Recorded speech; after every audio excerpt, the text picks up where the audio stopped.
우리 여성예배 공동체에 보면 아기 엄마들이 나옵니다. 얼마나 귀한지 몰라요.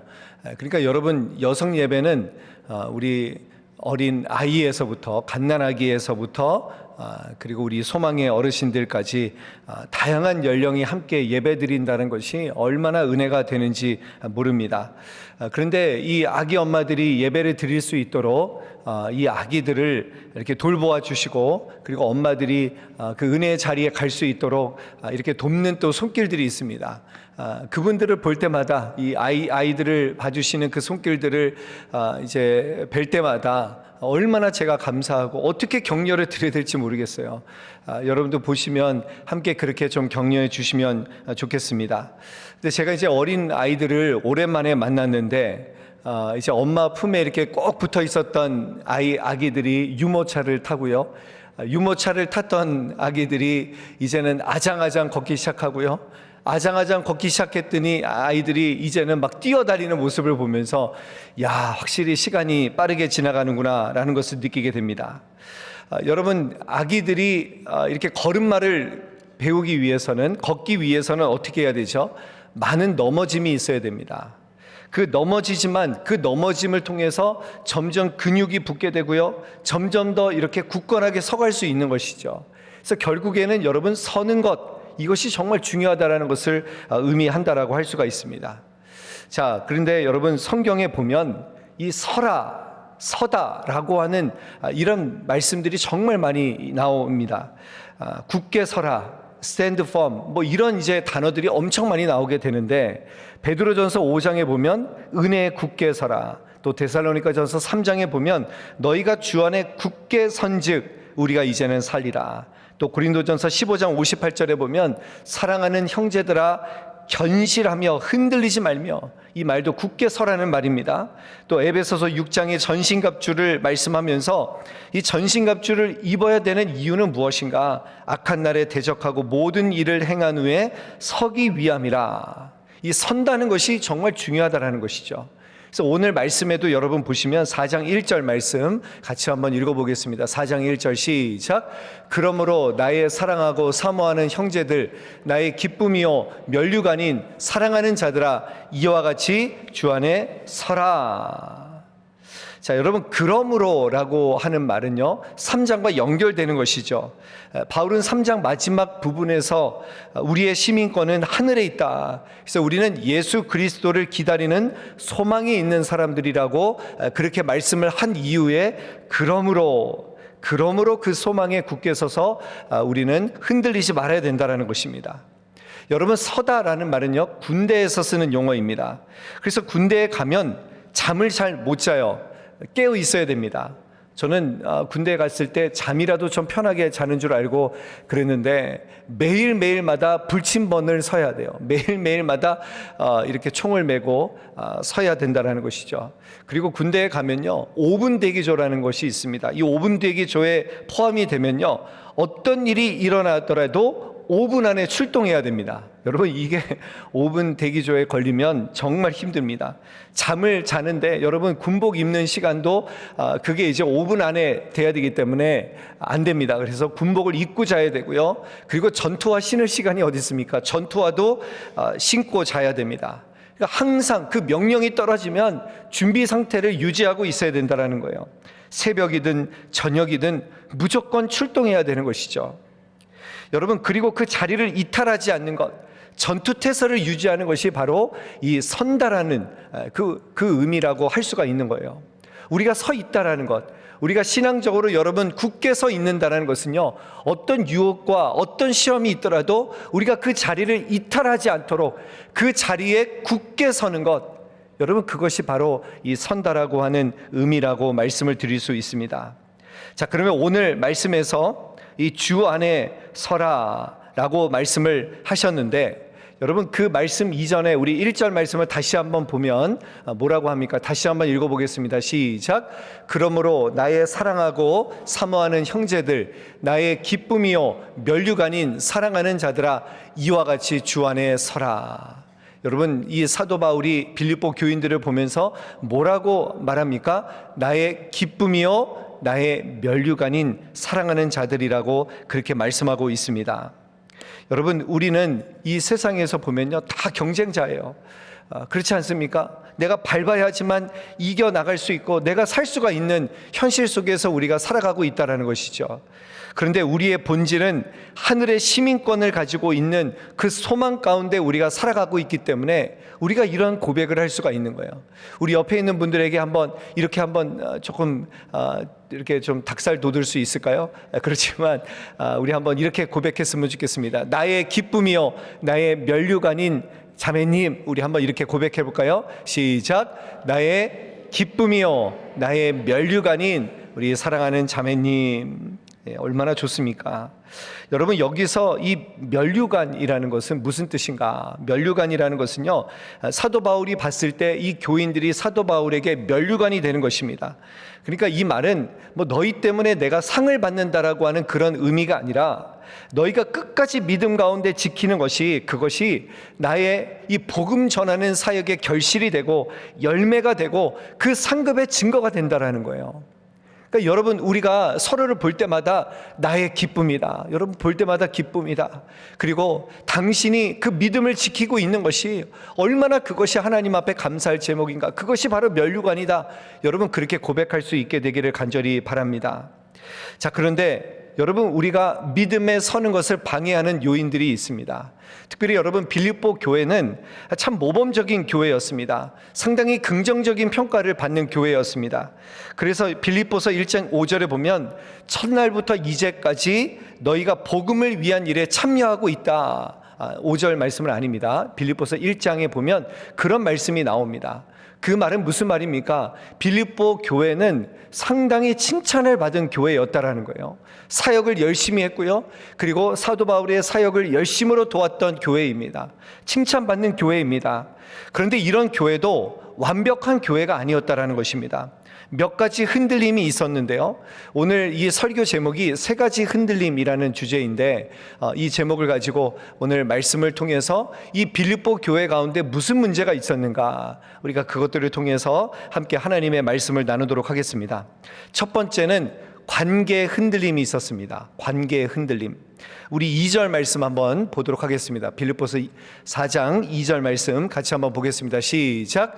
내가 유오디아를 권하고 순두계를 권하노니 주 안에서 같은 마음을 품으라. 자, 여러분, 여기에 누가 나옵니까? 유오디게와 순두계라는 두 여인이 나옵니다. 유 여인과 순 여인, 유 집사님, 순 집사님이 여기에 이제 등장하게 되는데, 여러분, 이분들은 빌립보 교회를 섬기셨던 아주 헌신적인 그런 여자분들이었습니다. 특별히 여러분, 이 빌립보 교회는 이 옷감 장사 루디아의 집에서 시작된 것을 보면 이 빌립보 교회의 이 여자들의 영향력이 상당히 컸다라는 것을 우리들은 짐작해 볼 수가 있습니다. 자, 그런데 사도 바울이 이 유오디게와 순두계에게 한 마음을 품으라고 하는 이유는 무엇일까요? 이분들의 다툼이 있었다라는 것입니다. 특별히 여러분, 여기서 사도 바울이 이분들의 이름을 언급한 이유는 주 안에 서기 위해서는 이 관계의 문제, 이 관계 흔들림의 문제를 반드시 해결해야 된다는 것입니다. 여러분, 우리가 교회 안에서 신앙생활 하는 것도 그렇고 우리 교회가 바로 서기 위해서 관계의 문제가 너무나도 중요하다는 것입니다. 자, 그러면 여러분, 왜 갈등이 생길까요? 이 갈등이라는 말을 이제 국어사전에 찾아보면 이렇게 되어 있습니다. 갈등이라는 말은요, 칡나무 갈, 등나무 갈, 이렇게 되어 있습니다. 그러니까 여러분, 칡나무는 시계 반대 방향으로 감기게 되고요. 그리고 이 등나무는 시계 방향으로 감기게 됩니다. 그러니까 어떤 지지대를 이렇게 놓고 여러분, 하나는 시계 반대 방향, 하나는 시계 방향으로 이렇게 하다 보니까 결국에는 필연적으로 얽히고 꼬이고 충돌하게 된다는 것이죠. 그러니까 서로 다른 방향성을 가지고 있기 때문에 갈등이 생기고 충돌하게 된다는 것입니다. 여러분, 유오디아는 헬라 이름이고 순두계는 유대파입니다. 아니, 같은 파라고 해도 이제 잘 지내기가 힘들 수가 있는데 다른 파입니다. 파가 틀립니다. 문화도 다르고 배경도 완전히 다릅니다. 여러분, 그러니까 갈등이 생길 수밖에 없다는 것이죠. 방향성이 다르기 때문에 그렇습니다. 뭐 우리가 유오디아와 이 순두개가 어떤 사람들인지는 모르지만 아마 이렇게 추측할 수 있을 거예요. 아마 유오디아는 추진력이 있어서 정말 행동파입니다. 이거 하자고 하면 무조건 그냥 먼저 실행하는 스타일, 무조건 순종하는 스타일. 근데 순두개는 아닐 수가 있어요. 순두개는 차분한 전략가일 수가 있죠. 그러니까 뭐든지 다 계획을 세워서 꼼꼼하게 차근차근, 시간은 금이니까 시간을 낭비하지 않고 전략을 세워서 하는 스타일일 수가 있었다라는 것이죠. 여러분, 그러니까 이 두 여인이 만나니까 싸움이 생길 수밖에 없다라는 거예요. 여러분도 보시죠. 부서 안에서도 보면 방향성이 다르니까 서로 갈등할 수밖에 없는 요인들이 많다라는 것입니다. 자, 그런데 중요한 것은 무엇이냐? 사도 바울은 여기서 그 누구의 편도 들지 않는다라는 것입니다. 왜냐하면 둘 다 그 방향성이 틀리기는 하지만 의도가 잘못되지는 않았거든요.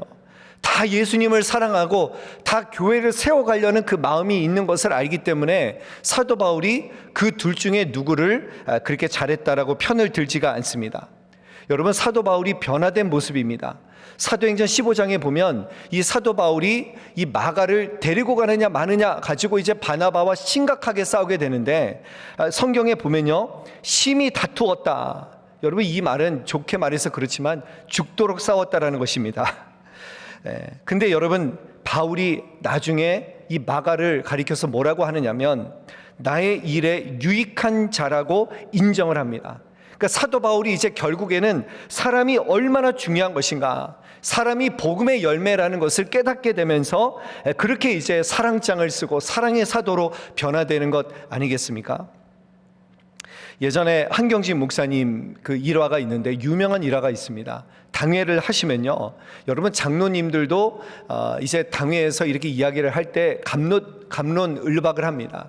그러니까 뭐 같은 이런 행사에 대해서도 어떤 분은 찬성하시고 어떤 분은 이제 반대하실 수밖에 없습니다.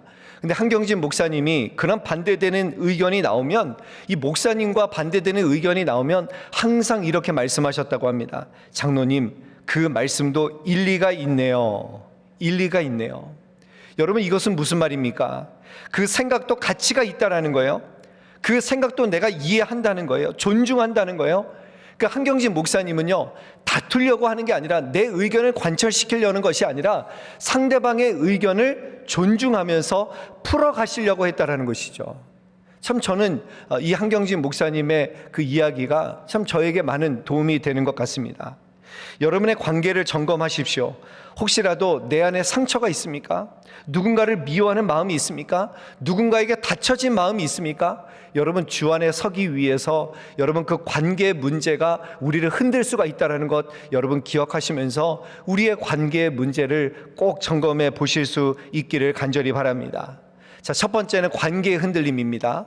자, 그 다음에 두 번째는 무슨 흔들림인가? 마음의 흔들림입니다. 우리 4절 5절 말씀 한번 읽어보도록 하겠습니다. 빌립보서 4장 4절 5절 말씀 같이 한번 읽어보겠습니다. 4절부터요. 4절 시작. 주 안에서 항상 기뻐하라. 내가 다시 말하노니 기뻐하라. 5절도 함께 읽을까요? 너희 관용을 모든 사람에게 알게 하라. 주께서 가까우시니라. 아멘. 여러분, 먼저 사도 바울은 뭐라고 합니까? 기뻐하라는 것입니다. 주 안에서 말하노니 기뻐하라. 여러분, 기뻐하라는 것은 명령이죠. 그러니까 어떻게 보면 지금 빌립보 교회 안에서 기뻐하지 못하는 상황이 있는 것 같아요. 그러니까 사도 바울은 기뻐하라 명령으로 말씀하고 있죠. 그런데 여러분 생각해 보시면 지금 사도 바울은 깜깜한 감옥에 있습니다.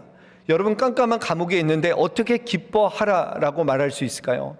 지금 오히려 빌립보 교회, 지금 환한 곳에 있는 사람들이 기뻐할 수 있는 가능성이 더 많지 않겠습니까? 자, 그런데 어떻게 기뻐하라는 명령을 할 수 있는가? 여러분, 기쁨의 요인은 다른 데 있는 것이 아니라 주 안에 있기 때문에 그렇습니다. 기쁨은 주 안에 있다라는 거예요. 여러분, 그것은 무슨 말입니까? 주님 안에 있으면 상황과 형편이 어떠할지라도, 환경이 어떠할지라도 우리 안에 있는 기쁨을 앗아가지 못한다라는 거예요. 여러분, 이것을 믿으십니까? 주 안에 기쁨이 있는 거예요. 주 안에. 제가 참 좋아하는 찬송이 있습니다. 438장 내 영혼이 은총 입어. 여러분 이 찬송의 3절을 보시면 같이 한번 찬양해 보실까요? 제가 가사를 불러드릴까요? 높은 산이 거친 들이 초막이나 궁궐이나. 우리 한번 찬양해 보겠습니다. 높은 산이 거친 듯 초막이나 궁궐이나 초막이나 궁궐이 내 주 예수 모신 것이 내 주 예수 모신 것 어디라고요? 그 어디나 하늘나라. 할렐루야 할렐루야 찬양. 내 모든 죄 사함 받고 내 모든 죄 사함 받고 주 예수와 동행하니 주 예수와 동행하. 그 어디나 어디라고요? 하늘나라. 아멘. 여러분 저는 이 찬양을 너무 좋아해요. 여러분 주 예수와 동행하면 뭐라 그랬습니까? 그 어디나 하늘나라라는 거예요. 그 어디나 하늘나라. 높은 산이 거친 들이 초막이나 궁궐에 있어도 여러분 이것은 무엇을 말합니까? 주 안에 있으면 기뻐할 수 있지만 여러분 주 안에 있지 않다면 여러분 우리는 그 상황과 환경에 따라서 언제든지 슬퍼할 수 있고 언제든지 불안해할 수 있고 우울해할 수 있고 넘어질 수 있다라는 거예요. 여러분 기뻐하시기를 간절히 바랍니다. 주 안에 있으면 돼요. 주 안에 있으면 돼요. 여러분 그리고 나서 사도 바울은 5절에서 이렇게 말씀하고 있습니다. 5절 말씀 같이 한번 읽어보겠습니다. 5절 시작. 너희 관용을 모든 사람에게 알게 하라. 주께서 가까우시니라. 여러분 여기서 관용이라는 말은요 에피에이케스라는 말입니다. 이 에피에이케스라는 이 헬라어는 다투지 않고 선하고 긍휼하다라고 하는 단어와 아주 이렇게 많이 쓰이는 단어입니다. 그래서 이 관용이라는 말을 제가 여러분들에게 이렇게 정의를 드리면 마땅히 받을 것을 끝까지 주장하지 않고 상대를 이해하고 용서하는 태도와 성품이라고 여러분들에게 그렇게 말씀드릴 수 있을 것입니다. 자, 그러면 여기서 사도 바울이 왜 너희 관용을 사람들에게 알게 하라 라고 이렇게 말씀하고 있습니까? 여러분 이 관용이라는 것이요 교회에서뿐만 아니라 이 세상으로 흘러가야 된다는 것이죠. 이 세상 속에서도 이 관용이 나타남을 통해서 복음이 어떻게 역사하는 것인가를 보여주라는 것이죠. 그러니까 여러분 4절 말씀은 주 안에서 기뻐하라는 것은요 우리가 주 예수와 동행하고 주님만을 바라보라는 것이죠. 우리의 시선이 어디를 향해야 되는가? 그것은 바로 주님만 바라보라. 그리고 5절 말씀은 이제 주님과 함께 살아라, 주님과 함께 동행하라. 여러분 그것을 권면하고 있는 내용이라고 할 수가 있습니다. 복음에 합당한 삶을 살라라고 하는 요청이라고 할 수가 있습니다. 여러분 두 번째 이 마음의 흔들림을 어떻게 극복합니까? 기뻐하는 거예요. 어디에서? 주 안에서. 그리고 우리의 관용을 이 세상에 복음에 합당한 증거를, 합당한 삶을 나타내는 삶을 살아가는 것이 바로 우리가 주 안에 굳게 서기 위한 권면이라는 것을 기억하시기를 바랍니다. 자, 세 번째 흔들림은 믿음의 흔들림입니다. 우리 잘 알고 있는 우리 6절 7절 말씀 같이 한번 읽어보도록 하겠습니다. 시작.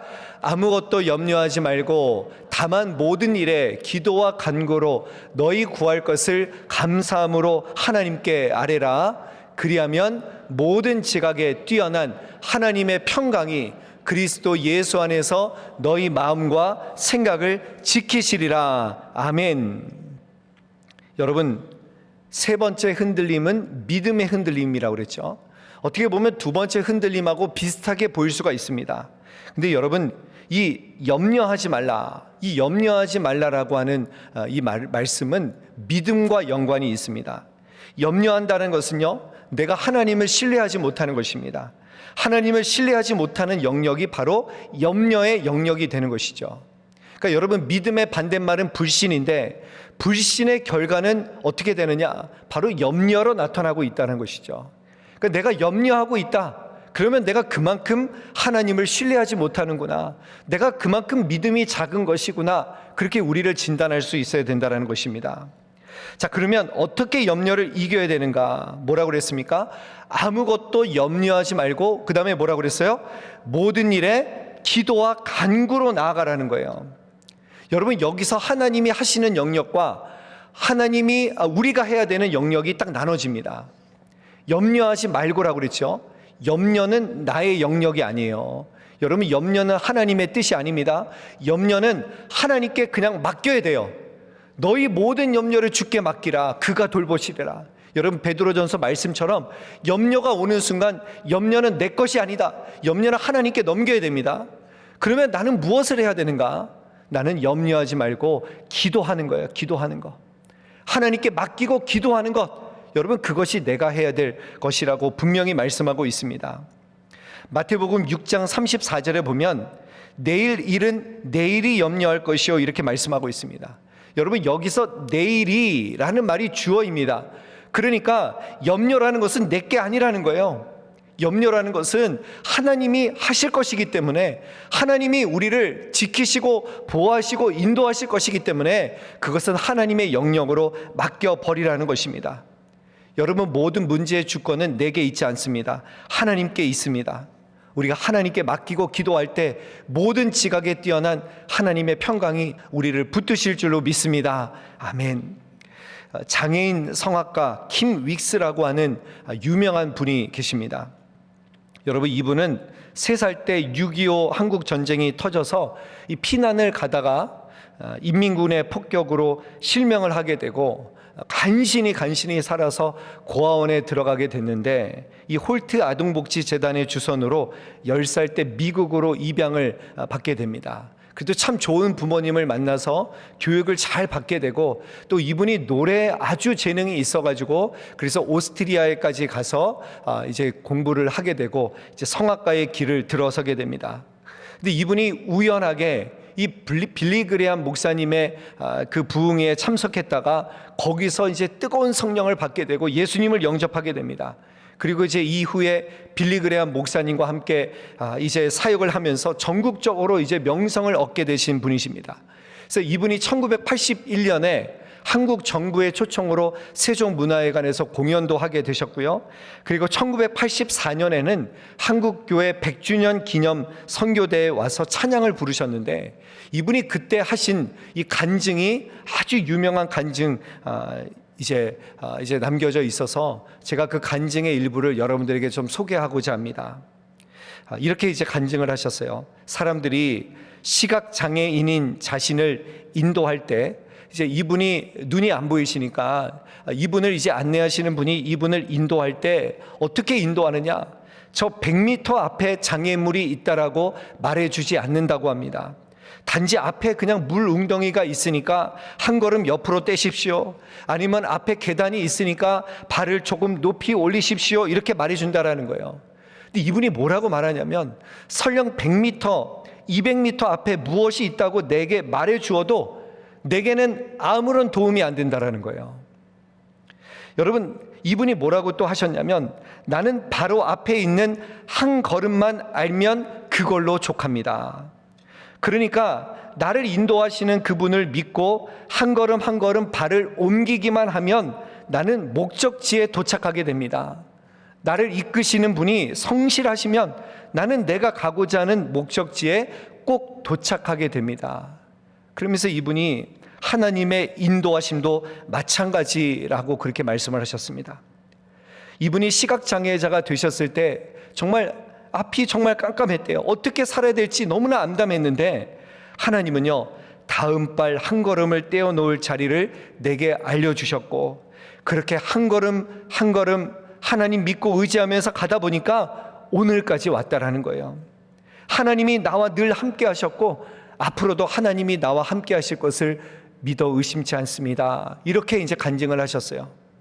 저는 이분의 이 간증을 읽으면서 그런 생각이 들었어요. 여러분, 100m, 200m 앞에 어떻게 될 것인지 우리는 그거를 궁금해 하잖아요. 근데 그것을 알아도 그렇게 도움이 되지 않는다라는 거예요. 그냥 한 걸음 한 걸음 하나님께서 여러분 내가 가는 길에 헤드라이트를 비춰주시잖아요. 그만큼만 하나님이 비춰주시면 그냥 아멘으로 순종하면서 믿음의 한 걸음 한 걸음을 떼어 가다 보면 우리는 언젠가는 하나님께서 예비하신 가장 완전하고 아름다운 길로 하나님께서 우리를 인도해 주실 줄로 믿습니다. 여러분, 그래서 염려는 내 것이 아니에요. 염려해 봤자 아무런 소용이 없는 거예요. 여러분, 염려가 들 때마다 그것은 기도 제목이라고 생각하시고 하나님 앞에 기도하십시오. 하나님께서 나에게 주신 그 말씀, 이 말씀 붙들고 한 걸음 한 걸음 순종하다 보면 마침내 우리는 하나님께서 허락하시는 가장 좋고 가장 아름다운 길로, 가장 완전한 길로 하나님께서 우리를 인도하실 줄로 믿습니다. 이제 말씀을 정리합니다. 제가 오늘 여러분들에게 세 가지 흔들림에 대해서 말씀을 드렸습니다. 첫 번째, 관계의 흔들림이 있습니다. 두 번째, 믿음의 마음의 흔들림이 있습니다. 그리고 세 번째, 믿음의 흔들림이 있습니다. 여러분, 우리의 관계를 점검하십시오. 관계가 너무나 중요합니다. 우리가 주 안에서 하나 되기 위해서 힘써야 됩니다. 여러분, 그것을 꼭 기억하시고 우리가 마음이 흔들릴 때마다 주님을 바라보시고 주 안에서 기뻐하라. 그리고 우리의 믿음이 흔들릴 때마다 모든 일에 기도와 간구로 주님 앞에 나아감을 통해서 우리 모두가 주 안에 굳게 서게 되기를 간절히 바랍니다. 그래서 우리가 주님 앞에 서는 그날까지 흔들림 없는 믿음으로 여러분, 우리의 자리를 굳게 서 있으시기를 바랍니다. 시험이 있더라도, 폭풍이 있더라도, 누가 나를 흔들게 하더라도 여러분, 그 자리에서 이탈하지 않으시고 믿음을 굳게 지키고 우리 주님과 함께 동행하는 그 어디나 하늘나라를 살아가시는 저와 여러분들 모두가 되시기를 주님의 이름으로 간절히 축원합니다. 아멘.